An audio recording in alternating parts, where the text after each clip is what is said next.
What if I told you that fatigue, unexplained physical symptoms, and even chronic health issues aren't just physical problems, but blockages in energy layers you didn't even know you had?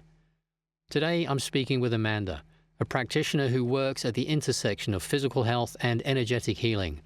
She's going to break down something fascinating: the scientifically measurable biofield that surrounds every living being, and how our emotional and mental bodies directly influence our physical health.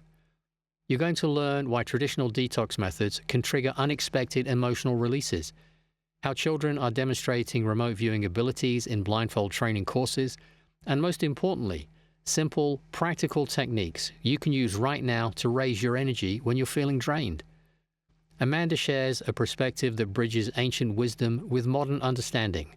And if you've ever felt like conventional approaches are missing something, this conversation will give you a completely new framework for understanding your health. Let's dive in. Amanda, thank you for joining me once more. Thanks for having me, Adrian. That's always a pleasure. I would like to talk to you. It's a topic really that we're not just a body and we're not just a mind. We're a link of or a kind of combination of all sorts of things. Mm-hmm. So I'd like your perspective on how emotions and thought patterns can physically manifest as illnesses or, like things that damage the health of a normal body. Well, we can look at this from different angles of our multi-layered being, right? We have a biofield. This is studied. It's not woo.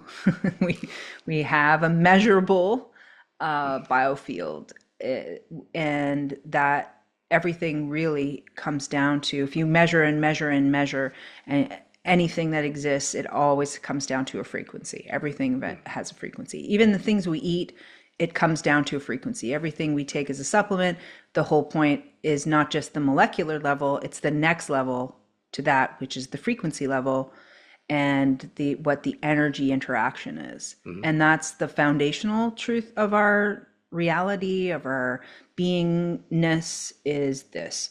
And we know this from all types of different ways of looking at science, but we also know it from deep philosophy and the masters of our past that already knew we were higher beings, that we have an evolved higher self, and that the brain, for example, isn't just some material goo and then there's electricity in there, and that it's all just molecules bouncing around. That's just one result of it, right? That we can tangibly, say, touch or see in some sense. The other more subtle realms is that our brains are more conducers or conductors of energy, and that we're picking up things from beyond us, and that the brain is basically just a way station for the information coming through. And it's not all stored there, it's not all coming from there, it's coming from the ether, the electrical matter of plasma that is in our realm, our reality. And that's how we can have experiences where we're thinking about someone. Say, everyone's had probably something like this. You think about someone and then they call you, right? That happens a lot between you and I. Yes. Yeah. And the more refined you are, the clearer the signal you put out, which means the person receiving it has a greater chance of receiving it. And it's not like even the way we think transmission is, where it's like point A, point B, and then it travels and then it gets to point B. No, it's instantaneous. It's because we do. It's the whole space and time idea is not linear, and I feel as we remember ourselves, because we had a reset where we were the Library of Alexandria was burnt, and all of our history is being rewritten, and we've been lied to about literally everything. And as we remember, we're going to remember all these subtle tools that we have. Like, for example, my daughter has been taking a blindfold vision training course. And these are children who are blindfolded and seeing, right? Using their inner sense, their inner eye to see. And it was an incredible experience to witness how, because their pineal glands are functioning, and most of the kids that are in this kind of subgroup, if you will, are not vaccinated. They haven't been to been drugged or poisoned, like the parents are more careful and they're very clear. I mean, I was putting colored paper behind my daughter's head and she was able to see the color. We have remote viewing skills, all of us. It's not just the children or rare people. We all have these skills and we're remembering them. And those implications, what it means is that the idea of space and time in this linear material thought way is incorrect. And what has happened is all of the teachings have come into the material world, and we've gotten very dense in the way that we with our beliefs. So that has implications for religion, has implications for health, has implications for philosophy, teaching, everything, how we interact, right? Because if I could tune in to you in your kitchen at any time, what does that mean? Like, what does that mean for even privacy? What does that mean, right? Like, I could remote view anywhere in the world. Like, we were going into, so we had the Edith saying, okay, I have paper on my lap, or I have something on my lap, identify what it is, right?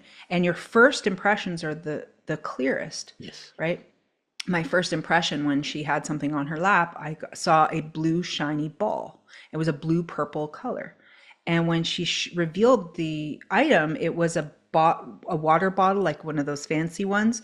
And it had a spout, it had the blue ball there, and then it went into the base. And so I was only seeing one aspect of what was on her lap.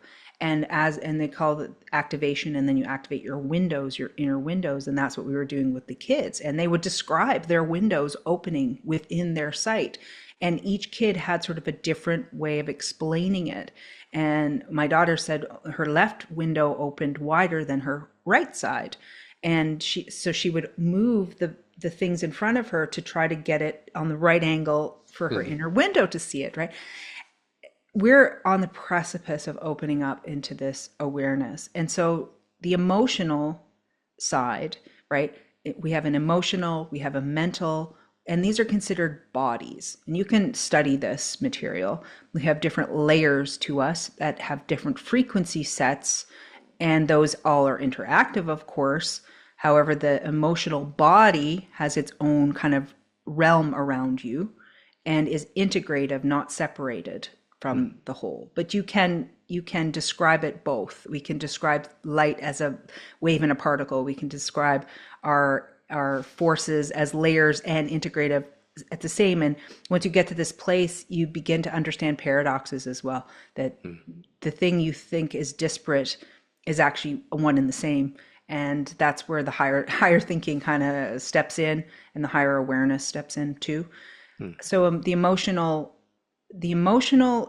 input, let's say, that you have, then can become a physical sensation. We know this. We've all experienced having an emotional response to something, and then tears fall down our face, right? We have angry energy, and our gut starts to hurt. Yes.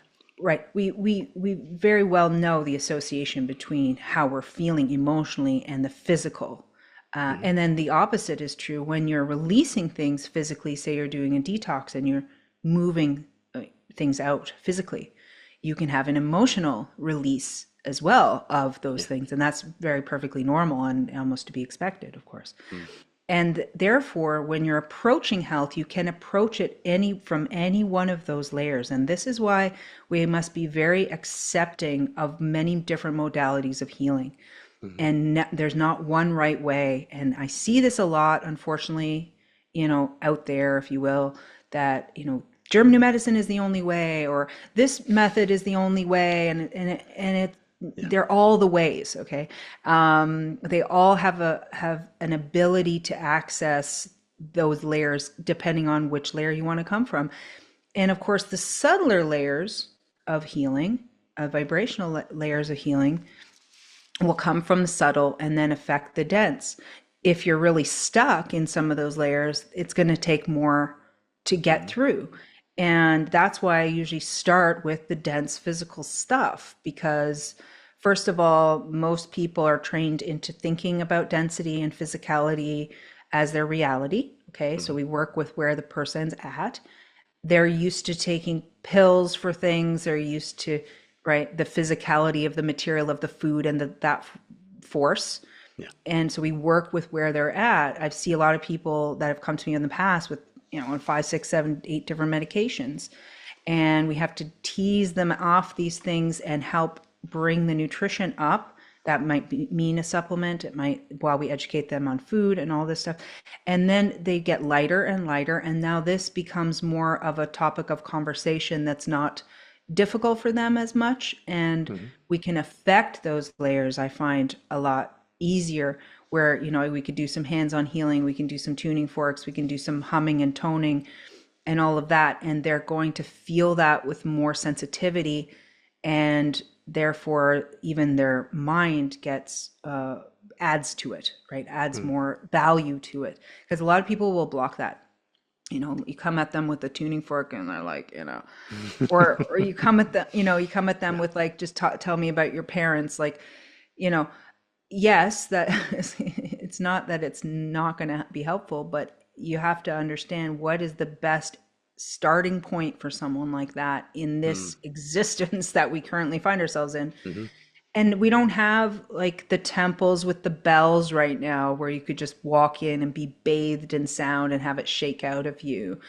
And literally vibrate, like when we learned Pidolagen, right? Pidolagen to physically break that stuff up and have it release. And you know how many emotional releases we were having. That was during this. profound, wasn't it? Yes. And Yeah, things I you remember, wouldn't think of. and the physicality stuff as well. I remember your face when how can I be sat in a steam room and I'm cold in one part of my body and the rest of me is not cold, because we were releasing cold from within the body. Yes. Or like that big emotional release I had. My hand went all black and everything, and I sat outside and cried for an hour or something. Yes. Yeah, it was absolutely fascinating to me. There is so much more to this than take this pill, drink this water, detox that. There's a whole other thing going on. Well, yeah, and that's what I'm saying. You can affect the physicality, like Yeah, literally doing that, yeah, and that will shake up all those layers, and you'll have all yeah. these releases, and then you'll get things like insights afterward. Mm, The more subtle realms, now you can hear them, right? mm, And when you're really chalked up, when you're really densely stuck, you yeah, can't hear. And this is why we work wherever someone's willing to work. And that's why I wish all practitioners would just accept that that's, other than like the Rockefeller medical system, which is there to harm. I don't, other mm, than surgical interventions in some ways and whatever, like that's acceptable. But I'm talking about like when we're talking about physical detox or food mm, or mm, cleaning your liver and that kind of thing, it's important because the more that those systems are clean, we can access that easier and easier, and then the healing going forward can be very simple. It can be going out into sunlight. It could be going for a barefoot walk and drinking some sun charged water, and that kind of thing. You can get to that place, but we've yeah, been put on to this point where we've got stuck. mm, mm, And you can, if you have someone that say they're 80. I see this a lot of elders. They're 80, they're not healing, there's no movement, mm, right? You try anywhere to get some movement and it agitates them because they're so congested and blocked.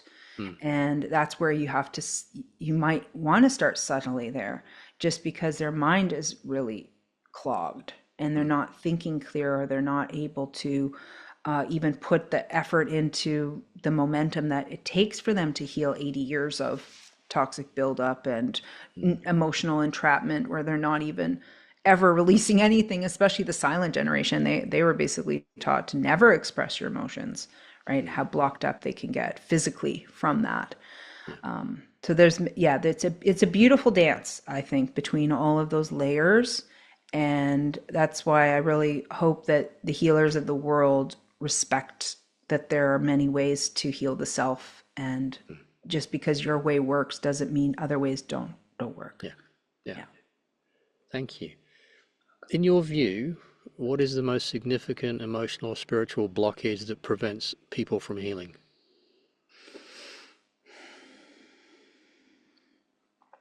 The most profound, the most common. Yeah. I have to think about that for a second. Hmm. What is the most common? because there's a lot of ways to do that. Mm. Um, It might be there isn't the most common. I don't know. It may be something you've not even maybe thought about. not really, not as a commonality. I see a lot of the ways that people stop themselves and block themselves. Um, Well, do you want to mention a few of them? well, I mean, fear comes up obviously is a big one. Hmm. Like afraid, what I sort of mentioned earlier, where people are afraid of the sensations that are in their bodies, right? And so they would rather hide from them. So I would say like addictions, which are self-soothing or avoidance behaviors there, is very, very common. Sometimes you can't handle or feel you can't handle what that is. And I totally respect that too, as someone who's been through a lot of emotional, experiences that where I had to actually stop a lot of things that I was doing and a lot of interactions. I had to go quiet and I had to go hermit. Like I've had many different hermit phases in my life. It's kind of normal. This time has been different. It's that I'm not to care about what other people think about what I'm going through. Right? Because sometimes we're like, oh, I have to control the image. I have to control how people think about me or whatever. And it's a lot of energy. And this time with the pain body layer that I was working on, it wasn't to matter, meaning, oh, well, if they think ill of me or whatever, it's not my Hmm. circus, not my monkeys. I can't do that. I'm just here now to sit in this fully. And it means that the other reflections are not to be had right now because everybody's a mirror to you. Everyone's reflecting off of you. And if not clear, there's a tarot card that I have, like back when I used to really use those. And it's the Tao tarot, and it has a picture of the mind, and the mind is like all like construction zone mess in the mind. If your mind is like that, the reflections coming back are going to be distorted, and it can confuse you more. And that's where a hermit phase can happen, where you just have to sit with it and integrate it. And a lot of people avoid that. They will self-soothe in any which way. So I think addictions, probably the most common avoidance of, you know, doing the work. I hear a cat. Do you agree? Do you agree, Kat? I think my daughter let in my loudmouth cat. So, one final question for you, then I won't take up any more of your precious time. If someone is feeling energetically drained, can you maybe think of a couple of simple practices they could do to raise their own vibration rather, I said vibrenergy then, restore their own vibration. No, let me rephrase that. But you know what? Let me start that question again. All right. It's not like me to get tongue-tied. No, it really isn't. For someone who's feeling energetically drained, what are a couple of simple practices they can do to raise their own vibration and restore their energy? Well, the first thing is to stop what you're doing and put the phone away from your body and sit uncrossed, like no legs crossed, and do some very deep breathing because you might not be getting enough oxygen or enough light, in your body. If you can sit outside, if you can ground yourself barefoot, go into nature, breathe. Those are always the first two things to reset yourself. Yeah, And and to, you're talking about belly breathing too, not breathing high in your chest, aren't you? oh yeah, deep breathing all the way, filling the lungs, into the mouth, in through the nose, out through the mouth. Yeah. And do that until you get a decision. If you just quiet your mind for a minute and all the distractions and stimulations and just sit with yourself quietly, preferably eyes closed, you'll start to get directions and then ask the question, why am I so tired? Or what can I do to increase my energy? And you might be surprised what comes to you. You could be dehydrated. Your mind might direct you to drink a glass of water. It might direct you to take a 15-minute power nap. You might be just not sleeping properly and you're legitimately tired. Your brain works hardest when you're sleeping. And if you don't sleep properly, your brain doesn't recover. And then you're perpetually brain fogged all through the day. And so figuring out your sleep routine is very important. It could just be that you're not sleeping properly, right? It could be telling you something about your stress response. It might indicate that you're deficient in something, maybe a B vitamin, or perhaps you haven't been eating right, or you had caffeine and sugar all morning and now you're tired because you crashed out, right?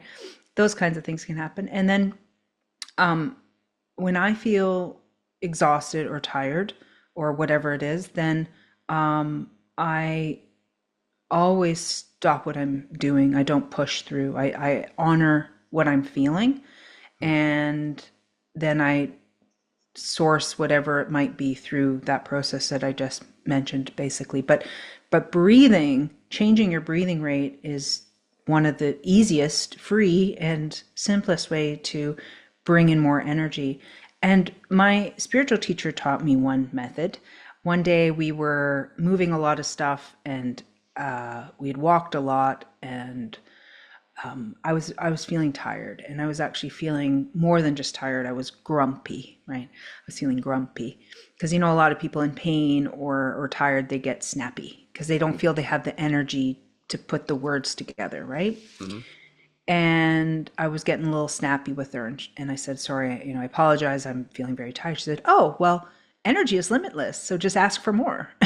Well, why are you limiting yourself anyway? Mm-hmm. You're an infinite being. Why don't you just, and she said, just ask your guides or angels or whenever you pray to, ask for more energy. Please, I'd like another wave of energy. I just have this little bit more to go, and I unfortunately can't stop right now.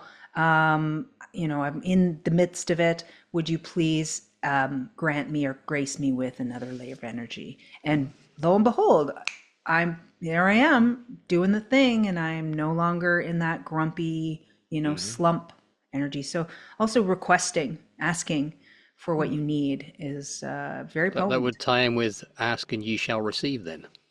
Yeah, absolutely. Yeah, you must ask, and it's best to actually vocalize it loud rather than just in your head. Oh yeah. Well, that also has a vibrational impact as well, doesn't it? Because you create resonance with your vocal cords.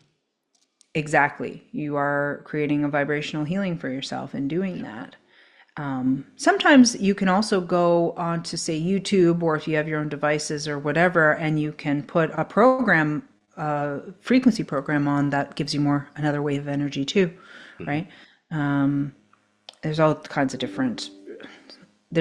many types of different programs for this now that we have options. Yeah. So that's what I would do. Yeah. Fantastic. Amanda, thank you so much for that. That was really interesting and informative. Thank you. Thanks, Adrian. It's always lovely speaking with you. Likewise.